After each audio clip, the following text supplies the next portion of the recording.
ہمیں کیسے پتہ لگے گا کہ جو نا جس بندے کو اللہ تعالیٰ ذلیل کرتے ہیں اور جس بندے کو جو نا دنیا ذلیل کرتی ہے نا، ہمیں کیسے پتہ لگے گا کہ یہ اللہ تعالیٰ ذلیل کر رہا ہے؟ بھائی کہہ رہے ہیں کہ ہمیں کیسے پتہ چلے گا یہ اللہ کی طرف سے ذلیل ہو رہا ہے یا مخلوق کی طرف سے ذلیل ہو رہا ہے؟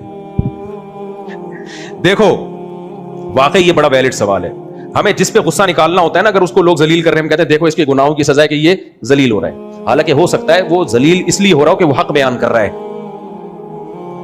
تو اس لیے پبلک کے کسی کو ذلیل کرنے یا عزت دینے کا اعتبار ہی نہیں ہے. یہ دیکھو کہ وہ حق بیان کر رہا ہے کہ نہیں کر رہا. پھر اگر عزت ہے تو یہ حق، یہ اللہ کی طرف سے ایک نعمت ہے، اور اگر لوگ ذلیل کر رہے ہیں تو یہ اللہ کی طرف سے آزمائش ہے. سمجھ میں آ رہی ہے بات؟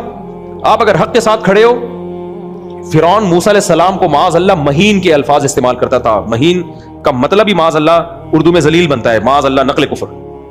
لیکن موسیٰ کلیم اللہ کی خاک کے برابر بھی نہیں تھا وہ. فرعون تو کیا کچھ بھی نہیں تھا، لیکن وہ ان کو کہتا تھا ایسے معاذ اللہ.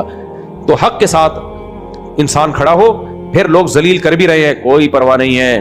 اس ذلت کو خدا کا عذاب نہیں بلکہ امتحان سمجھا جائے گا، جو پیغمبروں پہ بھی امتحان آئے. اور قرآن نے اسی لیے کہا ہے وَلِلَّهِ الْعِزَّةُ وَلِرَسُولِهِ، اصل عزت اللہ اس کے رسول کی ہے. جو اللہ رسول کو فالو کر رہا ہے وہی اصل میں عزت دار ہے. جو اللہ رسول کو فالو نہیں کر رہا وہ عزت دار ہو کے بھی عزت دار نہیں ہے. تو اس لیے بعض دفعہ یہ ہوتا ہے کہ ہاں اگر آپ حق کے ساتھ نہیں ہو پھر ذلیل ہو رہے ہو، پھر یہ خدا کی طرف سے چماٹے ہیں، پھر عبرت حاصل کرنی چاہیے. سمجھ میں آ رہی ہے بات؟